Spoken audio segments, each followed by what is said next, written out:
کرتے ہیں۔ ہمارا ہے کوشچن نمبر 11 ہے دریاؤں کی اقتصادی قوت کی وضاحت کریں۔ تو اس کا جواب ہے دریاؤں سے فصلیں سیراب ہوتی ہیں، ماہی گیروں کو روزی ملتی ہے، پن بجلی سے سستی بجلی حاصل ہوتی ہے، سیاحت کو فروغ ملتا ہے، صنعتوں کو فروغ ملتا ہے۔ نیکسٹ ہمارا کوشچن ہے لوگوں کو ڈیلٹا کیوں متوجہ کرتا ہے، وضاحت کریں۔ تو اس کا جواب ہے وہ بڑے زرعی پیداواری مراکز اور آبادی کے مراکز ہیں، وہ ساحلی دفاع فراہم کر سکتے ہیں اور پینے کے پانی کی فراہمی کو متاثر کر سکتے ہیں، وہ ماحولیاتی لحاظ سے بھی اہم ہیں۔ اس کے بعد اگلا کوشچن ہے آبی چکر کے اثرات بیان کریں۔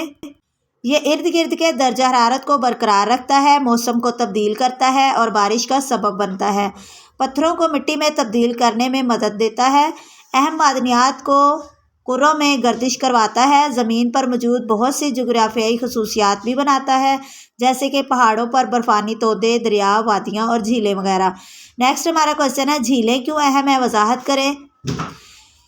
جھیلیں دنیا بھر میں لوگوں کے روزگار کا اہم ذریعہ ہیں۔ جھیلوں کی 2 قسمیں ہیں، نمکین پانی کی جھیلیں اور تازہ پانی کی جھیلیں۔ جھیلوں کے نزدیک رہنے والے اس پانی کا استعمال کرتے ہیں اور ماہی گیری بھی کرتے ہیں۔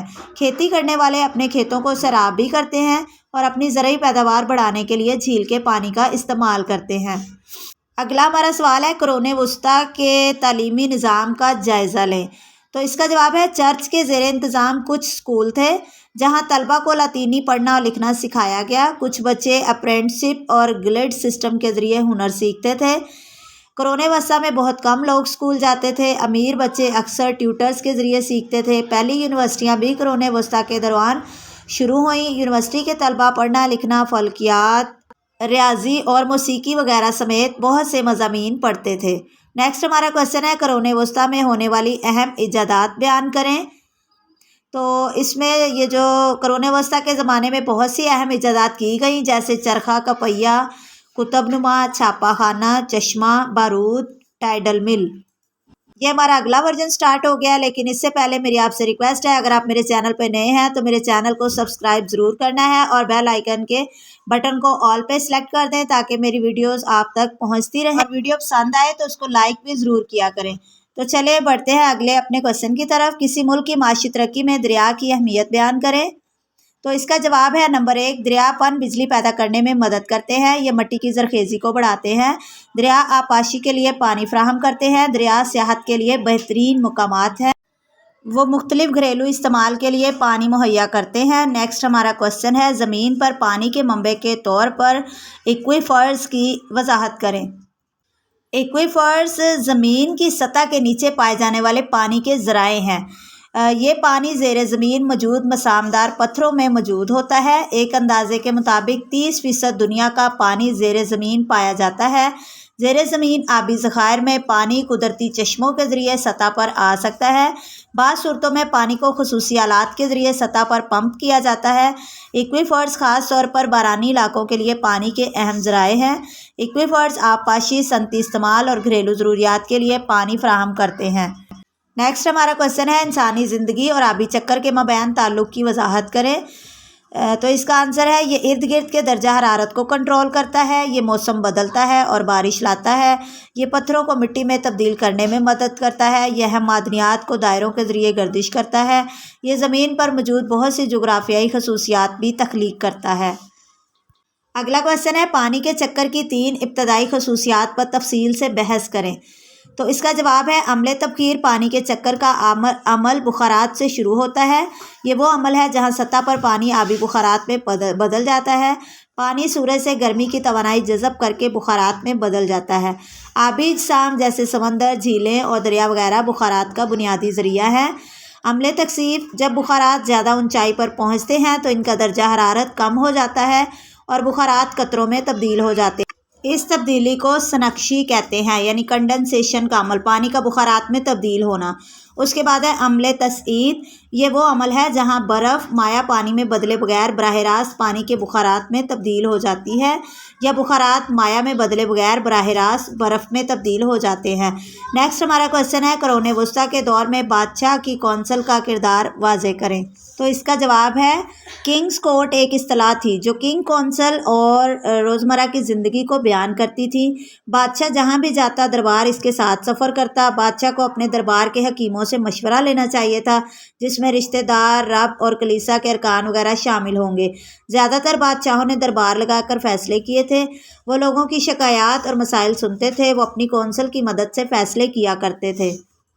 اگلا ہمارا سوال ہے، قرون وسطیٰ کے دور میں بادشاہ کو منتخب کرنے کا طریقہ کار واضح کریں۔ تو اس کا جواب ہے بادشاہ مختلف طریقوں سے اقتدار میں آئے۔ بہت سی ثقافتوں میں حکمرانی کے حق کو بادشاہ کے خون کا حصہ سمجھا جاتا تھا۔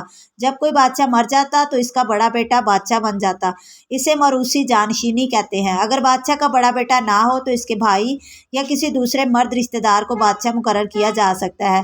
کبھی بادشاہ قتل و غارت کے ذریعے یا جنگ میں زمینوں کو فتح کر کے اقتدار میں آئے۔ اگلا ہمارا کویشچن ہے، دیہاتی بستیوں کے 5 فوائد لکھیں۔ تو اس کا جواب ہے دیہاتی سماجی طور پر آپس میں بندھے ہوتے ہیں اور طرز زندگی سادہ ہوتی ہے۔ دیہاتی لوگ خوبصورت قدرتی ماحول میں رہتے ہیں۔ دیہاتی تازہ خوراک کھاتے ہیں۔ دیہاتوں کی فضا صاف ہوتی ہے، جس کی وجہ سے سانس کے مسائل پیدا نہیں ہوتے۔ نیکسٹ ہمارا کویشچن ہے، بستیوں کی آباد کاری کے لیے بنیادی شرائط لکھیں۔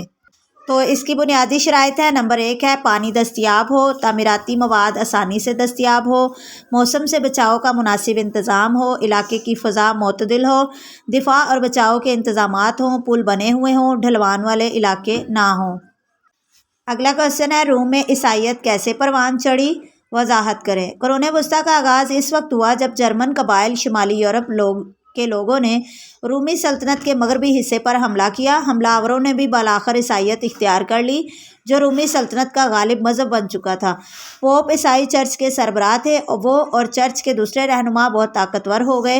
ابتدائی قرون وسطیٰ کے دوران چرچ سے باہر بہت کم لوگ پڑھ یا لکھ سکتے تھے۔ خانقاہیں کہلانے والی مذہبی جماعتیں سیکھنے کے مراکز تھیں۔ اگلا سوال ہے، چنگیز خان کی فتوحات بیان کریں۔ منگول سلطنت کی بنیاد چنگیز خان نے 1206 عیسوی میں رکھی تھی۔ منگولوں نے تقریباً پورا روس، پولینڈ، ہنگری، یوکرین، مالدیپ وغیرہ کو فتح کر لیا۔ منگولوں کے عروج نے مشرقی اور وسطی یورپ کا سارا منظر بدل دیا۔ اگلا سوال ہے، دریا کے درمیانی راستے اور نچلے راستے کی خصوصیات کا موازنہ کریں۔ تو اس کا جواب ہے یو شکل کی وادیاں، گھماؤ پھراؤ، بیل جھیلیں، سیلابی میدان، لیویس۔ دریا کے نچلے راستے کی خصوصیات، چوڑی ہموار زرعی وادیاں، معاون بندی، ڈیلٹا۔ اگلا سوال ہے، حیاتیاتی تنوع میں دریا اہم ہیں، تبصرہ کریں۔ ندیاں جانوروں اور پودوں کی ایک بڑی قسم کے لیے اہم مسکن ہیں۔ مچھلیاں، ایمفیبینز، پرندے، کیڑے مکوڑے، انورٹیبریٹس اور رینگنے والے جانور دریاؤں میں رہتے ہیں یا وہاں اپنی خوراک تلاش کرتے ہیں۔ دریا رہائش گاہوں کو جوڑنے میں اہم کردار ادا کرتے ہیں اور پودوں اور جانوروں کے لیے ان کی قدر ان کے احاطہ کیے گئے سطحی رقبے سے کہیں زیادہ ہے۔ اگلا سوال ہے، میدانوں کی کوئی سی 5 خصوصیات بتائیں۔ تو نمبر 1، یہ وسیع ہموار زمینیں ہیں۔ نمبر 2، میدان عمومی طور پہ زرخیز علاقے ہیں۔ نمبر 3، یہ عمومی طور پر گنجان آباد علاقے ہیں۔ نمبر 4، میدانوں میں گھر اور سڑکیں بنانا آسان ہے۔ نمبر 5، یہ کاشتکاری کے لیے موزوں ہیں۔ تو اگلا ہمارا سوال ہے، میدانی علاقوں میں واقع صحرا پر مختصر نوٹ لکھیں۔ صحرا زمین کی تزئین کا ایک بنجر علاقہ ہے جہاں بہت کم بارش ہوتی ہے اور اس کے نتیجے میں حالات زندگی پودوں اور جانوروں کی زندگی کے لیے مخالف ہیں۔ پودوں کی کمی غیر محفوظ سرف کو بے نقاب کرتی ہے۔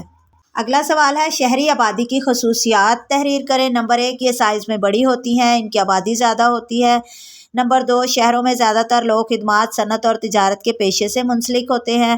نمبر 3، زندگی کی بنیادی ضروریات، تعلیم، طبی، تجارتی اور تفریحی غرض کے ہر قسم کی بنیادی سہولتوں کی فراوانی ہوتی ہے۔ نمبر 4، بناوٹ کے لحاظ سے شہری بستیاں جڑی ہوئی ہوتی ہیں۔ اس کے بعد ہے دیہی آبادی کی خصوصیات تحریر کریں۔ نمبر 1، یہ سائز میں چھوٹی ہوتی ہیں۔ نمبر 2، ان کی آبادی کم ہوتی ہے۔ نمبر 3، آبادی کی اکثریت زراعت سے وابستہ ہوتی ہے۔ نمبر 4، ان میں مناسب تعلیم، طبی اور تفریحی سہولتوں میں کمی ہوتی ہے۔ اگلا سوال ہے بازنطینی فن کی تفصیل سے وضاحت کریں۔ بازنطینی فن اس کی حقیقت پسندی میں کمی کی وجہ سے نمایاں تھا۔ فنکاروں نے اپنی پینٹنگز کو حقیقت پسندانہ بنانے کی کوشش نہیں کی بلکہ اپنے فن کی علامتیت پر توجہ دی۔ پینٹنگ چپٹی اور بغیر شیڈ کے تھیں اور مضامین عام طور پہ بہت سخت اور سنجیدہ اور تاریک ہوتے تھے۔ پینٹنگز کے موضوعات تقریباً مذہبی تھے۔ نیکسٹ ہمارا کویسچن ہے قرون وسطیٰ میں کھیلوں کے فروغ پر بحث کریں۔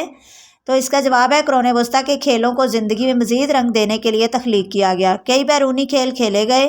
مختلف علاقوں میں منعقد ہونے والے ٹورنامنٹس میں لوگوں نے حصہ لیا جن میں درج ذیل گیمز شامل تھیں: گیند اور پیالوں سے کھیلنا، شینٹی ہاکی کی طرح اور اسٹول بال کرکٹ کی طرح، ہتھوڑا پھینکنا، کشتی، گھوڑوں کی سواری، تیر اندازی، شطرنج اور گولف۔